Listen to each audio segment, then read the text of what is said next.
ಧನ್ಯವಾದಗಳು. ಇಲ್ಲಿ ನಾವು 8ನೇ ತರಗತಿಯ ಸಮಾಜ ವಿಜ್ಞಾನ ವಿಷಯಕ್ಕೆ ಸಂಬಂಧಪಟ್ಟಂತೆ ಈ ಒಂದು ಪಾಠವನ್ನ ಮಾಡೋಣ. ಅದಕ್ಕಿಂತ ಮುಂಚಿತವಾಗಿ ಈ 2024 ಮತ್ತು 25ನೇ ಸಾಲಿನ ಈ ಸೇತುಬಂಧ ಕಾರ್ಯಕ್ರಮ ಬ್ರಿಡ್ಜ್ ಕೋರ್ಸ್ ಅಂತ ಕರೀತೀವಿ, ಹೌದಾ? ನೀವೇನು 8ನೇ ತರಗತಿಯಲ್ಲಿ ಕಲಿತಿರ್ತೀರಲ್ಲ, ಅದಕ್ಕೆ ಸಂಬಂಧಪಟ್ಟಂತೆ ಕೆಲವೊಂದು ಸಾಮರ್ಥ್ಯಗಳನ್ನ ಕುರಿತು ಮಾಡುವಂತಹ ಒಂದು ತರಗತಿ. ಈ ಒಂದು ತರಗತಿ ಪ್ರಾರಂಭ ಮಾಡೋಕ್ಕಿಂತ ಮುಂಚೆ ಒಂದು ಸಣ್ಣ ಕಥೆಯನ್ನ ಹೇಳಿ. ಆ ಕಥೆ ನೀವು ಸರಿಯಾಗಿ ಆಲಿಸಬೇಕು. ಆಲಿಸಿದ ಮೇಲೆ ಅದಕ್ಕೆ ಸಂಬಂಧಪಟ್ಟಂತೆ ಕೆಲವೊಂದು ಪ್ರಶ್ನೆಗಳನ್ನ ಕೇಳ್ತಾ ಹೋಗಿ ಅದಕ್ಕೆ ನೀವು ಉತ್ತರವನ್ನ ಕೊಡ್ತಾ ಹೋಗ್ಬೇಕು. ಅರ್ಥ ಆಯ್ತಲ್ಲ? ಈಗ ಒಂದು ಕಾಲ್ಪನಿಕ ಕಥೆ. ಕಾಲ್ಪನಿಕ ಅಂತಂದ್ರೆ ಕಲ್ಪನೆಯನ್ನು ಮಾಡ್ಬೇಕು ಹೇಳುವಂತ ಒಂದು ಕಥೆ. ಒಂದು ದೊಡ್ಡ ಊರಿರುತ್ತೆ. ಆ ಊರು ಬಹಳ ನೈಸರ್ಗಿಕವಾಗಿರುವಂತಹ ಒಂದು ಸೌಂದರ್ಯಕ್ಕೆ ಒಳಪಟ್ಟಂತಹ ಒಂದು ಊರಾಗಿದೆ. ಅಂದ್ರೆ ನಿಸರ್ಗದತ್ತವಾಗಿ ಹಚ್ಚ ಹಸಿರಿನಿಂದ ಕೂಡಿರುವಂತಹ ಒಂದು ಕಾಡನ್ನ ಒಳಗೊಂಡಿರುವಂತಹ ಊರು. ಹಚ್ಚ ಹಸಿರು ಎಲ್ಲರಿಗೂ ಇಷ್ಟ ಅಲ್ವಾ?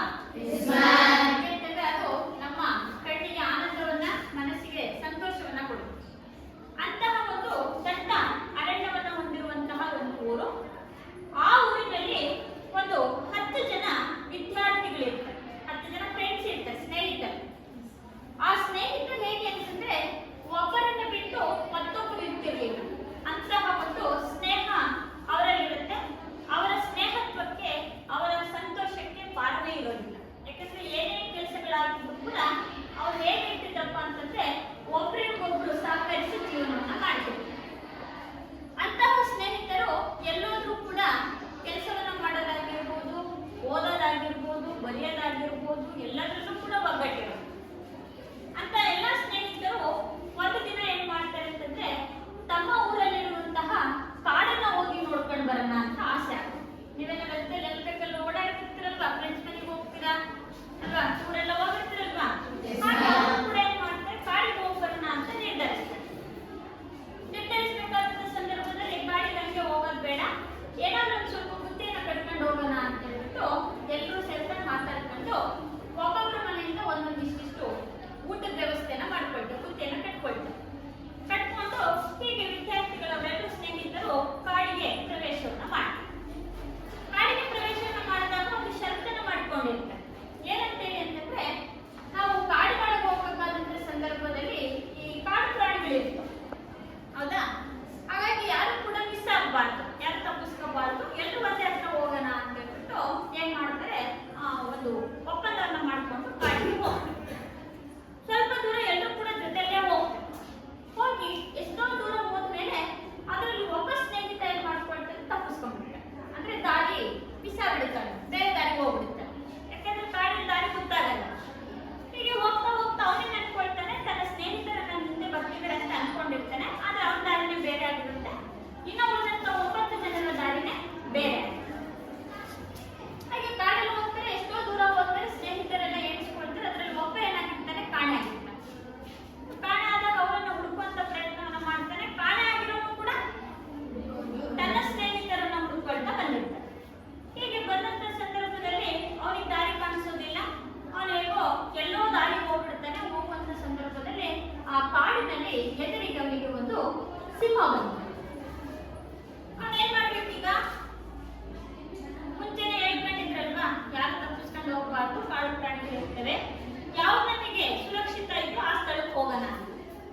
ಅದರಿಂದ ಅಲ್ಲಿ ಕಾಡು ಪ್ರಾಣಿಗೆ ಅವನು ಏನ್ ಮಾಡ್ಬೇಕಾಯ್ತು, ಎದುರಿಸ್ಬೇಕಾಯ್ತು. ಹೇಗೋ ಮಾಡಿ ತಪ್ಪಿಸ್ಕೊಂಡು ಓಡ್ ಬರ್ತಾನೆ. ಆ ಒಂದು ಪ್ರಾಣಿಯ ಒಂದು ಪ್ರಾಣಾಪಾಯದಿಂದ ಹೊರ ಬರ್ತಾನೆ. ಹೊರ ಬಂದು ಓಡೋಡಿ ಕೂಗ್ಕೊಂತ ಬರ್ತಾನೆ. ಫ್ರೆಂಡ್ಸಿಗೆ, ಸ್ನೇಹಿತರಿಗೆ ಕೇಳಿಸ್ತಾ ಇರುತ್ತೆ, ಎಲ್ಲೋ ಕೂಗ್ತಾ ಇದ್ದಾನಲ್ಲ ಅಂತ. ಅವನ ಕೂಗು ಎಲ್ಲೆಲ್ಲಿ ಕೇಳಿಸ್ತಾ ಇರುತ್ತೋ ಆ ಕಡೆ ವಿದ್ಯಾರ್ಥಿಗಳು, ಅವ್ರ ಸ್ನೇಹಿತರೆಲ್ಲ ಏನ್ ಮಾಡ್ತಾರೆ, ಓಡೋಡ್ ಹೋಗ್ತಾರೆ. ಓಡೋದ್ಮೇಲೆ ಎಷ್ಟೋ ದೂರ ಆದ್ಮೇಲೆ ಅವರು ಅವನನ್ನ ಏನ್ ಮಾಡ್ತಾರೆ, ಭೇಟಿ ಆಗ್ತಾರೆ.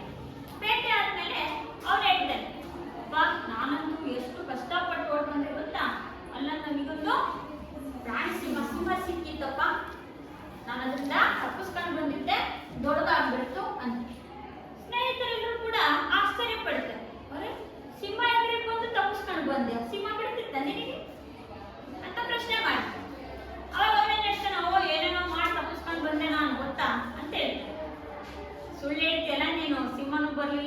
ಬರ್ಲಿಲ್ಲ, ಸುಮ್ಮನೆ ಬಂದು ಹೇಳ್ತೀಯಾ ಅಂತ ಹೇಳಿ. ಅವಾಗ ಅವ್ರು ಏನ್ ಮಾಡ್ತಾನೆ, ತನ್ನ ಬಟ್ಟೆ ತೋರಿಸ್ತಾನೆ. ಏನಂತೀವಿ, ನೋಡ್ ನನ್ನ ಬಟ್ಟೆಯಲ್ಲಿ ಅರ್ಧೋಗೈತೆ.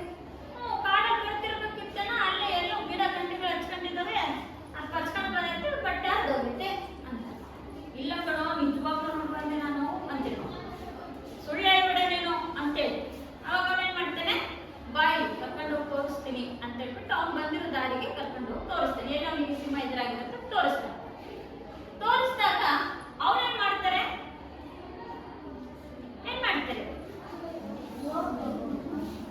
ಏನ್ ಗೊತ್ತಾಗಪ್ಪ ಬಂದು ಹೋಗಿದೆ ಅಂತ ಹೆಜ್ಜೆ ಗುರುತನ್ನ ನೋಡುತ್ತೆ. ಎಲ್ಲಿ?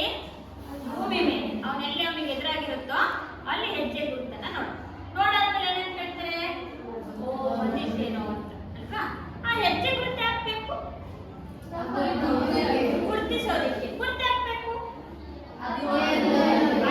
ನಿಮಗೆ ಅರ್ಥ ಆಗ್ಬೇಕಂದ್ರೆ ಗುರುತಿರ್ಬೇಕು ತಾನೆ. ಆ ಗುರುತು ಯಾವುದರ ಒಂದು ಅವಕಾಶ ಮಾಡಿಕೊಡ್ತು, ಯಾವುದೇ ವಿಷಯವನ್ನ ತಿಳ್ಕೊಳ್ಳೋಕ್ಕಿಂತ ಮುಂಚೆ ಅದಕ್ಕೆ ಅಂತಾನೆ ಒಂದು ಸಾಕ್ಷಿ ಇರುತ್ತಲ್ವಾ, ಅದಕ್ಕೆ ಏನಂತ ಕರಿತೀವಿ, ಆಧಾರಗಳು ಅಂತ ಅಂತ ಇದ್ದಿಲ್ಲ. ಹಾಗಾದ್ರೆ ನಿಮ್ಮ ಸೇತುಬಂಧದ ಸಾಮರ್ಥ್ಯಗಳಲ್ಲಿ ಆಧಾರಗಳು ಕೂಡ ಬರ್ತವೆ ಅಲ್ವಾ. ಆಧಾರಗಳು ಅರ್ಥ ಆಯ್ತಲ್ಲ. ಆಧಾರ ಅಂದ್ರೆ ಒಂದು ಘಟನೆಗೆ ಸಂಬಂಧಿಸಿದಂತೆ ಇರುವಂತಹ ಸಾಕ್ಷಿ. ಆ ಸಾಕ್ಷಿಗಳಲ್ಲಿ ನಾವೇನಂತ ಕರಿತೀವಿ, ಅಥವಾ ಇತಿಹಾಸದ ಅಧ್ಯಯನಕ್ಕೆ ಬೇಕಾದ ಮೂಲ ಸಾಮಗ್ರಿಗಳನ್ನ ಆಧಾರಗಳು ಅಂತೇಳಿ ಕರೀತೀವಿ. ಅರ್ಥ ಆಯ್ತಲ್ಲ. ಈ ಆಧಾರಗಳನ್ನ ಇಟ್ಕೊಂಡು ಇತಿಹಾಸದ ರಚನೆಯನ್ನ ಮಾಡಿದ್ವಿ. ಆಧಾರಗಳಲ್ಲಿ ಕೂಡ ವಿಧಗಳನ್ನ ನೋಡ್ತೀವಿ ನಾವು ಅಲ್ವಾ. ಸಾಹಿತ್ಯ ಆಧಾರಗಳನ್ನ ನೋಡ್ತೀವಿ, ಪುರಾತನ ಆಧಾರಗಳನ್ನ ನೋಡ್ತೀವಿ, ಪುರಾತತ್ವ ಆಧಾರಗಳನ್ನ ನೋಡ್ತೀವಿ ಅಲ್ವಾ, ಮೌಖಿಕ ಆಧಾರಗಳನ್ನ ನೋಡ್ತೀವಿ. ನೋಡ್ತಿರ್ತಾನೆ ಈ ಮೌಖಿಕ ಆಧಾರಕ್ಕೆ ನಾನು ಉದಾಹರಣೆ ಕೊಟ್ಟೆ, ಕಥೆಯನ್ನೇ ಹೇಳಿದೆ ಅಲ್ವಾ. ಇದು ಮೌಖಿಕ ಆಧಾರ. ಇದಕ್ಕೆ ಯಾವುದೇ ರೀತಿಯಾದಂತಹ ಲಿಖಿತ ದಾಖಲೆಗಳು ಇರೋದಿಲ್ಲ. ಅರ್ಥ ಆಗ್ತಿದೆಯಲ್ಲ. ಆಧಾರ ಅಂದ್ರೆ ಗೊತ್ತಾಯ್ತಲ್ಲ, ಇತಿಹಾಸದ ರಚನೆಗೆ ಬೇಕಾಗುವ ಮೂಲ ಸಾಮಗ್ರಿಗಳು, ಅದನ್ನ ಆಧಾರಗಳು ಅಂತೇಳಿ ಕರೀತೀವಿ. ಇನ್ನು ಆಧಾರದ ವಿಧಗಳನ್ನ ನೋಡಿ. ಆಧಾರದ ವಿಧಗಳಲ್ಲಿ ಮೊದಲನೇದಾಗಿ ನಾವು ನೋಡುವಂತಹದ್ದು ಯಾವಪ್ಪ ಅಂತಂದ್ರೆ ಮೌಖಿಕ ಆಧಾರಗಳು ಅಂತ ಕರೀತೀವಿ. ಹಿಂದಿನ ಕಾಲದಿಂದ ಬರೋಣ ಅಲ್ವಾ, ಪ್ರಾಚೀನ ಕಾಲದಿಂದ ಬರೋಣ. ಫಸ್ಟ್ ಯಾವುದು? ಮೌಖಿಕ ಆಧಾರಗಳು. ಏನ್ ಮೌಖಿಕ ಆಧಾರ ಅಂದ್ರೆ? ಮೌಖಿಕ ಆಧಾರ ಅಂದ್ರೆ ಏನು? ನೀವು 8ನೇ ತರಗತಿ ಓದಿದ್ರಲ್ವಾ? ಏನ್ ಮೌಖಿಕ ಆಧಾರ ಅಂದ್ರೆ? ಮಾತಿನಿಂದ, ಬರವಣಿಗೆ ಇಲ್ಲ ಅಲ್ವಾ, ಮಾತಿನ ಮುಖಾಂತರ ಏನ್ ಮಾಡ್ತೀವಿ ನಾವು, ಹೇಳ್ತೀವಿ. ಹಿಂದೆ ನಡೆದಂತ ಘಟನೆಗಳನ್ನ ಹೇಳುವಂತ ಅದನ್ನ ಮೌಖಿಕ ಆಧಾರಗಳು ಅಂತ ಕರೀತೀವಿ. ಈ ಉದಾಹರಣೆಗೆ ಕೆಲವೊಂದು ಊರಿಗೆ ಕೆಲವೊಂದು ಹೆಸರುಗಳನ್ನ ಇಟ್ಟಿವಿ, ಹೌದಾ. ಆ ಹೆಸರು ಹೇಗೆ ಬಂತು? ಬಾಯಿಂದ ಮುಖಾಂತರ. ನಿಮ್ಮಲ್ಲೆಲ್ಲ ಹೇಳ್ತೇವೆ. ಈ ಉದಾಹರಣೆ ನಮ್ಮ ಊರು ಬಸವಪಟ್ಟಣ, ಹೌದಾ. ಆ ಊರಿಗೆ ಬಸವಪಟ್ಟಣ ಅಂತ ಯಾಕೆ ಹೆಸರಿಟ್ರು? ಒಂದು ಕಾರಣ ಇದೆ ಅಲ್ವಾ. ಅಲ್ಲಿ ಒಂದು ಬಸವ ಇದೆ, ಹೌದಾ. ಈಗ ನಾವು ಗೂಡಿ ಅಂತೀವಲ್ಲಪ್ಪ, ಬಸವ ಇದೆ. ಆ ಬಸವ ಏನಾಗಿತ್ತು ಅಂತಂದ್ರೆ ಒಂದಾನೊಂದು ಕಾಲದಲ್ಲಿ ಅದನ್ನ ಜನ ಕಡ್ದು ಎಸ್ತಿರ್ತಾರೆ, ಅದನ್ನ ಸಾಯಿಸಿರ್ತಾರೆ. ಸಾಯಿಸಿರುವಂತಹ ಆ ಒಂದು ಏನಿದೆಯಲ್ಲ ಬಸವ, ಕೆಲವೊಂದು ಋಷಿಮುನಿಗಳ ಆಶೀರ್ವಾದ, ಯಾರೋ ಒಬ್ಬ ಋಷಿ ಬಂದಿರ್ತಾರಂತೆ, ಆ ಋಷಿ ಬಂದ್ಬಿಟ್ಟು ಆ ಕಡ್ದು ಹಾಕಿರುವಂತ ಬಸವನ್ನ ಏನ್ ಮಾಡಿದ್ರೆ ಜೋಡಿಸ್ಬಿಟ್ಟು ಅದಕ್ಕೆ ಏನಂತಂದ್ರು, ಎದ್ದೇಳು ಬಸವ ಅಂತ ಹೇಳಿದ್ರು. ಅವರ ಒಂದು ಶಕ್ತಿಯಿಂದ, ಅವರ ಒಂದು ದಿವ್ಯ ಶಕ್ತಿಯಿಂದ ಅದು ಸತ್ತಿರುವಂತ ಪ್ರಾಣಿ ಏನಾಯ್ತು, ಎದ್ದು ನಿಲ್ತಾನೆ. ಆ ಎದ್ದು ನಿಂತಿರುವ ಸ್ಥಳದಲ್ಲೇ ಬಸವನ ಒಂದು ದೇವಸ್ಥಾನವನ್ನ ನಿರ್ಮಾಣ ಮಾಡಿದ್ರು. ಆ ಬಸವನ ದೇವಸ್ಥಾನ ನಿರ್ಮಾಣ ಮಾಡಿರೋದಕ್ಕಾಗಿ ಆ ಊರಿಗೆ ಬಸವಪಟ್ಟಣ ಅಂತ ಹೆಸರಿಟ್ಟು. ನಾವ್ಯಾರು ನೋಡಿಲ್ಲ, ಎಲ್ಲೋ ಗ್ರಂಥಗಳಲ್ಲೂ ಕೂಡ ಇಲ್ಲ. ಉದಾಹರಣೆಗೆ ಹಿಂದಿನ ಶಾಲೆ ವರ್ಕ್ ಮಾಡ್ತಾ ಇದ್ದೆ, ಅದನ್ನ ಬೆನಕನಹಳ್ಳಿ ಅಂತ ಕರೀತಾರೆ. ಬೆನಕ ಅಂದ್ರೆ ಗೊತ್ತಲ್ಲ, ಗಣಪತಿ ಅಲ್ವಾ. ಆ ಊರಿಗೆ ಬೆನಕನಹಳ್ಳಿ ಅಂತ ಯಾಕಿಟ್ರು ಅಂತಂದ್ರೆ ಅಲ್ಲಿ ಉದ್ಭವ ರೂಪ ಅಂದ್ರೆ ಉದ್ಭವಿಸೋದಂದ್ರೆ ಏನು, ಭೂಮಿಯಿಂದ ತನ್ನಷ್ಟಕ್ಕೆ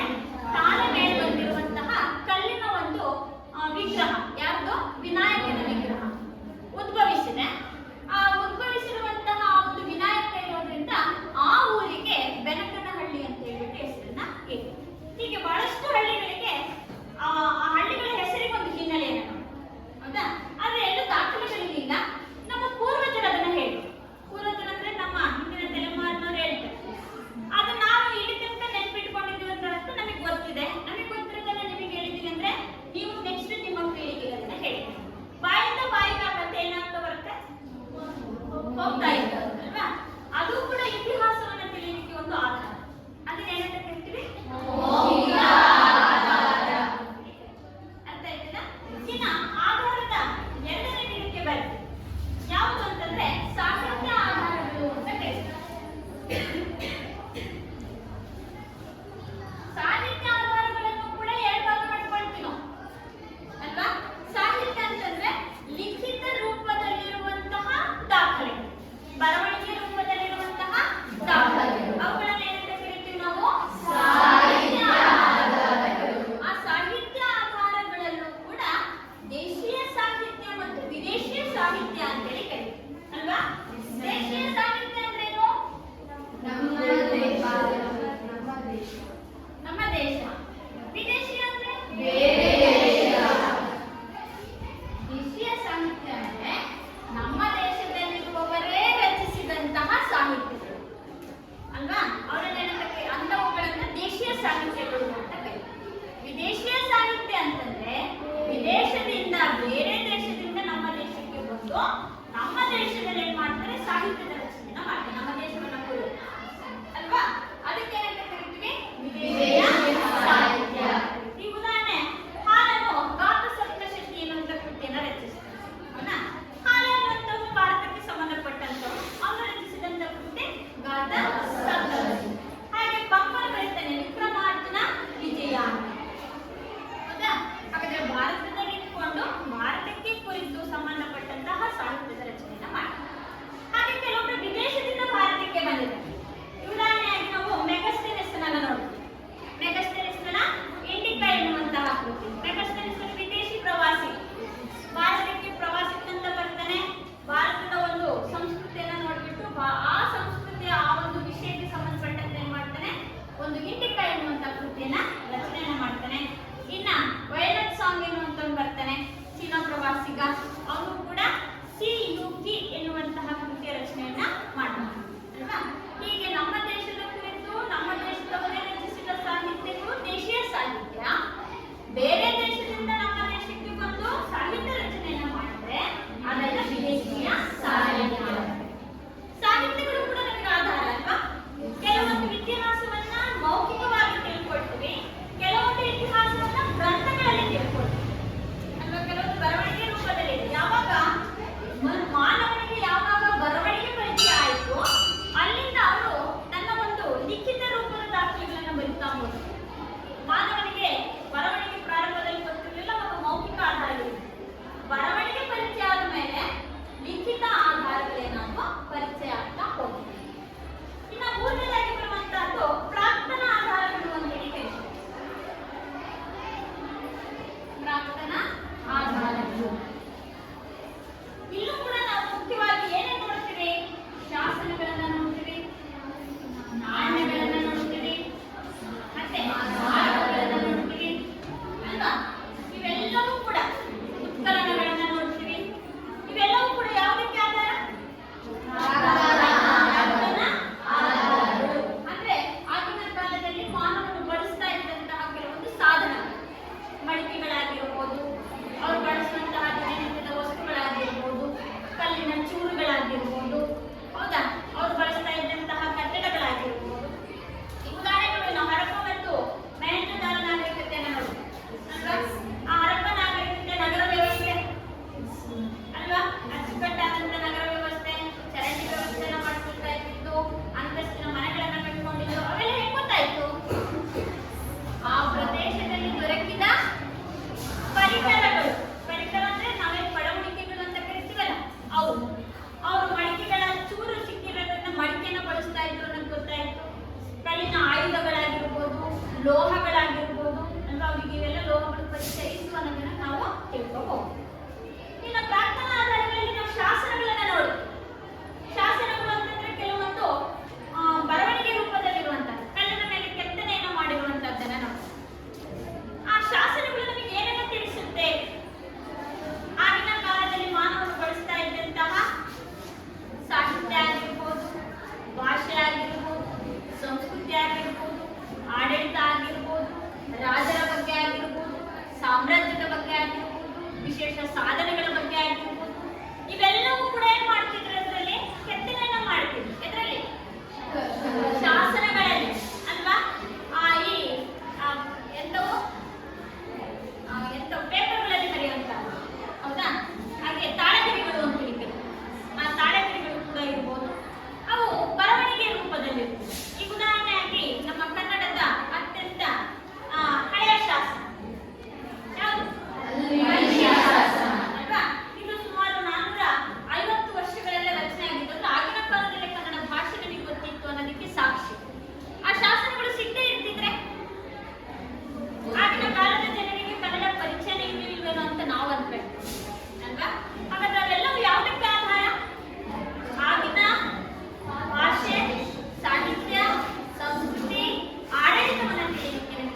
ಅದಕ್ಕಾಗಿ ಅವನೇನ್ ಮಾಡ್ದ, ತಾಜ್ ಮಹಲ್ ಅನ್ನ ಕಟ್ಟಿಸ್ದ. ಹಾಗೆ ಹಂಪಿಯಲ್ಲಿರುವಂತಹ ದೇವಸ್ಥಾನ, ವಿರೂಪಾಕ್ಷ ದೇವಸ್ಥಾನ ಆಗಿರ್ಬೋದು, ಆಮೇಲೆ ಕಲ್ಲಿನ ರಥ ಆಗಿರ್ಬೋದು ಅಲ್ವಾ, ಅವೆಲ್ಲವೂ ಕೂಡ ವಿಜಯನಗರ ಸಾಮ್ರಾಜ್ಯದ ರಾಜರುಗಳ ಕಾಲದಲ್ಲಿ ರಚನೆ ಆಗಿದ್ದು. ಅವೆಲ್ಲ ಯಾವುದಕ್ಕೆ ಆಧಾರಗಳು? ಸ್ಮಾರಕಗಳು. ಯಾವುದಕ್ಕೆ? ಆಗಿನ ಕಾಲದ ಆಡಳಿತ, ಸಾಹಿತ್ಯ, ಕಲೆ, ವಾಸ್ತುಶಿಲ್ಪ, ಭಾಷೆಗಳನ್ನ ತಿಳಿಸೋದಕ್ಕೆ ನಮಗೆ ಆಧಾರಗಳಾಗಿರುವಂತಹದ್ದು. ಇನ್ನು ನಮ್ಮಲ್ಲಿ ಉತ್ಕಲನ ನಡೀತಾನೆ ಇದೆ ಇತಿಹಾಸದಲ್ಲಿ. ಉತ್ಕಲನ ಅಂದ್ರೇನು? ಇತಿಹಾಸವನ್ನ ಕೆತ್ತನೇ ಇದೆ ನಾವು ಅಲ್ವಾ. ಎಲ್ಲೋ ನಾವು ಮಾಧ್ಯಮಗಳಲ್ಲೆಲ್ಲ ನೋಡ್ತಿರ್ತೀವಿ ನೋಡಿ, ವಿಗ್ರಹಗಳು ಸಿಗುವಂತದ್ದಾಗಿರ್ಬೋದು, ಶಾಸನಗಳಲ್ಲಿ ಸಿಕ್ಕಿರುವಂತದ್ದಾಗಿರ್ಬೋದು ಅಲ್ವಾ. ಅವೆಲ್ಲ ಏನಾಗಿದೆ, ಭೂಮಿಯ ಗರ್ಭದಲ್ಲಿ ಹುದುಗಿ ಹೋಗಿದವು. ಹುದುಗಿ ಹೋಗೋದಂದ್ರೇನು? ಒಳಗೆ ಸೇರ್ಕೊಂಡ್ಬಿಟ್ಟಿದವು. ಹೌದಾ? ಅವೆಲ್ಲವನ್ನು ಕೂಡ ಏನ್ ಮಾಡ್ತಾ ಇದ್ದಾರೆ ಇತಿಹಾಸಕಾರರು, ಭೂಗೋಳಶಾಸ್ತ್ರಜ್ಞರೆಲ್ಲ ಉತ್ಕಲನವನ್ನ ಮಾಡ್ತಿದ್ದಾರೆ. ಉತ್ಕಲನ ಮಾಡೋದಂದ್ರೇನು? ಅದನ್ನ ಹೊರತೆಗೆಯುವಂತ ಕೆಲಸವನ್ನ ಮಾಡ್ತಿದ್ದಾರೆ, ಅದರ ಬಗ್ಗೆ ಅಧ್ಯಯನವನ್ನ ಮಾಡ್ತಾ ಇದ್ದಾರೆ. ಎಷ್ಟೋ ಇತಿಹಾಸಗಳು ಏನಾಗ್ತಾ ಇದಾವೆ ಈಗ ಹೊಸ ಹೊಸ ರೂಪವನ್ನ ಪಡ್ಕೊಳ್ತಾ ಇದ್ದಾವೆ. ಹೌದಲ್ವಾ? ಎಷ್ಟೋ ವಿಷಯಗಳು ನಮಗೆ ಗೊತ್ತಿರೋದಿಲ್ಲ, ಇತಿಹಾಸ ತಜ್ಞರು ಅದನ್ನ ಏನ್ ಮಾಡ್ತಾ ಇದ್ದಾರೆ, ಮೆಲುಕು ಹಾಕ್ತಾ ಇದ್ದಾರೆ. ಅದನ್ನ ಮತ್ತೆ ಮತ್ತೆ ವಾಪಸ್ ಹಾಕುವಂತಹ, ಹೊರ ಹಾಕುವಂತ ಪ್ರಯತ್ನವನ್ನ ಮಾಡ್ತಾ ಇದ್ದಾರೆ. ಇವೆಲ್ಲವೂ ಕೂಡ ನಮಗೆ ಆಧಾರಗಳೇ. ಬಾಯಿಂದ ಬಂದಿದ್ದು ಆಧಾರನೇ ಇತಿಹಾಸ ತಿಳ್ಕೊಳ್ಳೋದಿಕ್ಕೆ. ಸಾಹಿತ್ಯ ಬರವಣಿಗೆ ರೂಪದಲ್ಲಿರೋದು ಆಧಾರನೇ. ನಾಣ್ಯಗಳು ಕೂಡ ನಮಗೆ ಆಧಾರ, ಸ್ಮಾರಕಗಳು ಆಧಾರ, ಶಾಸನಗಳು ಕೂಡ ಆಧಾರವಾಗಿ ನಾವೇನ್ ಮಾಡ್ತಾ ಇದ್ದೀವಿ, ಬಳಕೆಯನ್ನ ಮಾಡಿಕೊಳ್ತಾ ಇದ್ದೀವಿ.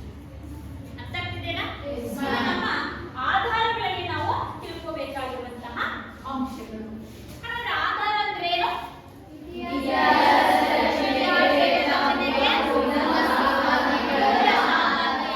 ಆಧಾರಗಳು ಅಂತ ಕರೀತೀವಿ. ಆಧಾರಗಳಲ್ಲಿ ಎಷ್ಟು ವಿಧ? 3 ವಿಧ. ಯಾವ್ದಾದ್ರು?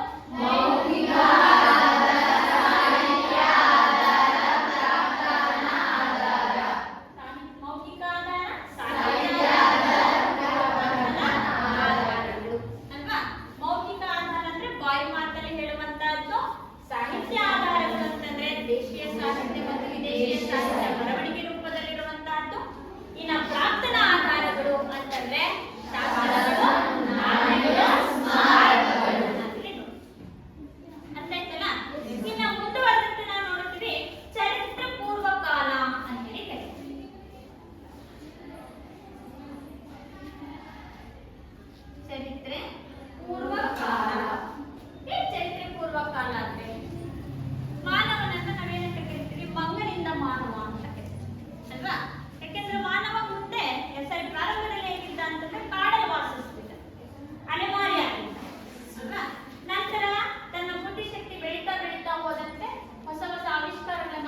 ಆಧಾರಗಳು. ಇದನ್ನ 3 ಯುಗಗಳು ಅಂತ ಮಾಡಿ.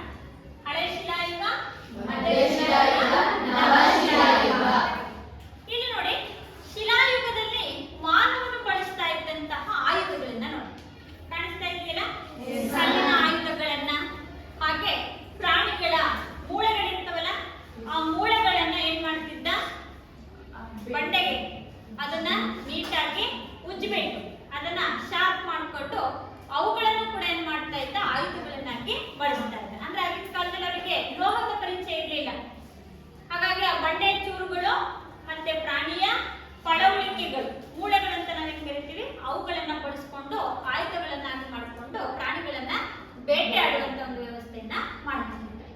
ಅದು ನಮ್ಮ ಭಾರತದ ಪ್ರಾಚೀನ ಕಾಲದ ಇತಿಹಾಸದಲ್ಲಿ ಹಳೆ ಶಿಲಾಯುಗ, ಮಧ್ಯ ಶಿಲಾಯುಗ ಮತ್ತು ನವಶಿಲಾಯುಗವನ್ನೇ ಕಾಣ್ತೀವಿ. ಇನ್ನು ಪ್ರಾಚೀನ ನಾಗರಿಕತೆಗಳಲ್ಲಿ ನಾವು ಹರಪ್ಪ ನಾಗರಿಕತೆಯನ್ನು ನೋಡ್ತೀವಿ. ಹೌದಾ? ಹರಪ್ಪ ನಾಗರಿಕತೆಯ ಇತಿಹಾಸವನ್ನು ನಾವು ನೋಡಿದಾಗ ನಮ್ಮ ಎಲ್ಲಾ ನಾಗರಿಕತೆಗಳಲ್ಲಿ ಅತ್ಯಂತ ಅಚ್ಚುಕಟ್ಟಾದಂತ ನಾಗರಿಕತೆ ಈ ಸಿಂಧು ಸರಸ್ವತಿ ನಾಗರಿಕತೆಯ ಹರಪ್ಪ ನಾಗರಿಕತೆ ಅಂತ ಕರೀತೀವಿ. ಬಹಳ ಸಿಸ್ಟಮ್ ಅವರು ಅಲ್ವಾ, ಅವರ ಈಜುಕೊಳ ಆಗಿರ್ಬೋದು, ಅವರು ಬಳಸ್ತಾ ಇದ್ದಂತಹ ಕಟ್ಟಡಗಳಾಗಿರ್ಬೋದು, ಆಗಿನ ಕಾಲದಲ್ಲೇ ಅಂತಸ್ತಿನ ಮನೆಗಳನ್ನ ಕಟ್ಕೊಳ್ತಿದ್ರು. ಹಾಗೆ ಆ ಒಂದು ಬಚ್ಚಲ ಮನೆ ಅಂತ ನಾವೇನ್ ಕರಿತೀವಿ, ಆ ಸ್ನಾನದ ಗೃಹಗಳು, ಅವುಗಳು ಕೂಡ ಏನ್ ಮಾಡ್ತಾ ಇದ್ರು, ಅವರು ನೀರು ನಿಲ್ಲದಂತೆ ಇಂಗು ಗುಂಡಿಗಳನ್ನ ಮಾಡಿಕೊಂಡು ಅಲ್ಲೂ ಕೂಡ ನಾವೇನ್ ಸಿಮೆಂಟ್ ವ್ಯವಸ್ಥೆ ಅಂತ ಕರಿತೀವಲ್ಲ, ಅವರು ಆಗಿನ ಕಾಲದಲ್ಲಿ ಅವುಗಳನ್ನ ಬಳಸ್ತಾ ಇದ್ರು. ಅಂದ್ರೆ ಸುಟ್ಟ ಇಟ್ಟಿಗೆಗಳನ್ನ ಬಳಸಿ ಕಟ್ಟಡಗಳ ನಿರ್ಮಾಣವನ್ನ ಮಾಡ್ತಾ ಇದ್ರು. ಪ್ರಮುಖ ನೆಲೆಗಳು ಅಂತಂದ್ರೆ ಹರಪ್ಪ, ಮೆಹೆಂಜೋದಾರೋ, ಕಾಲಿಬಂಗನ್ ಮತ್ತು ಲೋಥಾಲ್ಗಳು ಅಂತ ಕರೀತೀವಿ. ಅದರಲ್ಲಿ ಮೆಹೆಂಜೋದಾರದಲ್ಲಿ ಕಂಡು ಬರುವಂತಹ ಈಜುಕೊಳ ಅಂತ ಕರೀತೀವಿ. ಇಲ್ಲಿ ನೋಡಿ, ಕಾಣಿಸ್ತಾ ಇದೆಯಲ್ಲ, ಇದು ಈಜುಕೊಳ ಏನಿದೆ ಬಹಳ ಅಚ್ಚುಕಟ್ಟಾಗಿ ನಿರ್ಮಾಣ ಮಾಡಿರುವಂತಹದ್ದು. ಇದೆಲ್ಲವನ್ನು ಕೂಡ ಸುಟ್ಟ ಇಟ್ಟಿಗೆಗಳಿಂದ ಬಳಸಿರುವಂತಹದ್ದು. ಸುಟ್ಟ ಇಟ್ಟಿಗೆಗಳು ನಾವು ಮನೆ ಕಟ್ಟಕ್ಕೆ ಬಳಸ್ತೀವಲ್ಲ, ಆಗಿನ ಕಾಲದಲ್ಲೇ ಇಟ್ಟಿಗೆಗಳನ್ನ ಇವರು ಸುಟ್ಟು ಬಿಟ್ಟು ಏನ್ ಮಾಡ್ತಾ ಇದ್ರು, ಅದರ ಬಳಕೆಯನ್ನ ಮಾಡ್ತಾ ಇದ್ರು. ಈ ಈಜುಕೊಳಕ್ಕೆ 4 ಕಡೆಯಿಂದ ಇಳಿಯಲು ಮೆಟ್ಟಿಲು ವ್ಯವಸ್ಥೆ ಇತ್ತು. ಇದನ್ನ ಹಬ್ಬ ಹರಿದಿನಗಳಲ್ಲಿ, ವಿಶೇಷ ಸಂದರ್ಭಗಳಲ್ಲಿ ಏನ್ ಮಾಡ್ತಾ ಇದ್ರು, ಇಲ್ಲಿ ಅಲ್ಲಿದ್ದಂತಹ ಪ್ರಮುಖ ಶ್ರೀಮಂತರು ಏನ್ ಮಾಡ್ತಾ ಇದ್ರು ಅಂದ್ರೆ ಸ್ನಾನಕ್ಕಾಗಿ ಬಳಸ್ತಾ ಇದ್ರು. ಸ್ನಾನ ಆದ್ಮೇಲೆ ಇಲ್ಲಿರುವಂತಹ ನೀರು ಕೂಡ ಏನ್ ಮಾಡ್ತಿದ್ರು, ಹೊರ ಚೆಲ್ತಿದ್ರು. ಯಾಕಂದ್ರೆ ಅದನ್ನ ಹಾಗೆ ಇಟ್ಕೊಳ್ತಿರ್ಲಿಲ್ಲ, ಅದನ್ನ ಚೆಲ್ಬಿಟ್ಟು ಮತ್ತೆ ಆ ನೀರನ್ನ, ಹೊಸ ನೀರನ್ನ ಹಾಕೊಂಡು ಬಳಕೆ ಮಾಡುವಂತ ವ್ಯವಸ್ಥೆ ಇತ್ತು. ಇನ್ನ ಪ್ರಮುಖ ಲಕ್ಷಣ ಅಂದ್ರೆ ನಗರ ವ್ಯವಸ್ಥೆ ಅಂತ ಕರೀತೀವಿ. ನೋಡಿ, ಇಲ್ಲಿ ಮನೆಗಳಿದಾವೆ, ಹೌದಾ? ಮನೆಗಳು ಕೂಡ ಎಷ್ಟು ಸಿಸ್ಟಮ್ಯಾಟಿಕ್ ಇರ್ತಿದ್ವು ಅಂತಂದ್ರೆ ರಸ್ತೆಗಳು ಕೂಡ ಅಳತೆ ಮಾಡಿ ನಿರ್ಮಾಣ ಮಾಡ್ತಿದ್ರು. ಈಗ ನಮ್ಮಲ್ಲಿ ರೋಡ್ಗಳನ್ನ ಅಳತೆ ಮಾಡಿ ಮನೆಗಳೆಲ್ಲ ಕಟ್ ಮಾಡ್ಕೊಂಡು ರೋಡನ್ನ ಅರ್ಧ ಮಾಡ್ಕೊಂಡು ಬರ್ತಾ ಇರ್ತಾನೆ.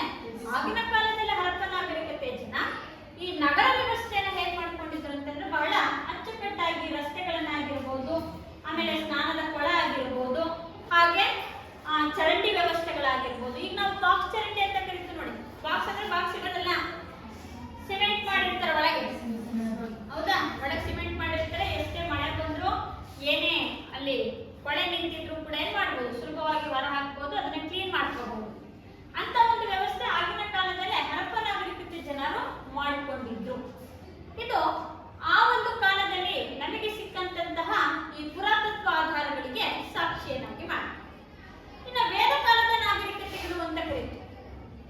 ವೇದಗಳನ್ನ ನೋಡಿದ್ವಲ್ವಾ? ಎಷ್ಟು ವೇದಗಳು? 4. ಯಾವುದು? ಋಗ್ವೇದ, ಯಜುರ್ವೇದ, ಸಾಮವೇದ, ಅಥರ್ವವೇದ. 4 ವೇದಗಳನ್ನ ನೋಡ್ತೀವಿ. ಈ 4 ವೇದಗಳ ರಚನೆಯಲ್ಲಿ ಪ್ರಮುಖವಾಗಿ ಅರಣ್ಯಕಗಳನ್ನ ನೋಡ್ತೀವಿ, ಉಪನಿಷತ್ತುಗಳನ್ನ ನೋಡ್ತೀವಿ, ಇವುಗಳ ರಚನೆ ಆಗಿರ್ಬೋದು.